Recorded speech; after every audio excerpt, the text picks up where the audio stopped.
Tara at magluluto tayo ng itlog. Bali, 3 itlog nga pala yung niluto ko dyan at 4 na pirasong kamatis. Huwag na kayo magtaka ha kung pabalik-balik yung content ko. Alam nyo naman, hindi pa ako mayaman para magala-gala. Kaya kung ano lang yung ginagawa ko dito sa boarding house, yan yung iko-content ko. Ay, talaga ba?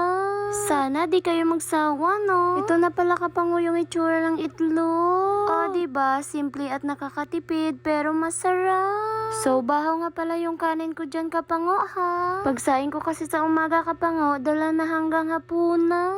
Mindset ba? Mindset para hindi na ako magsasaing sa gabi.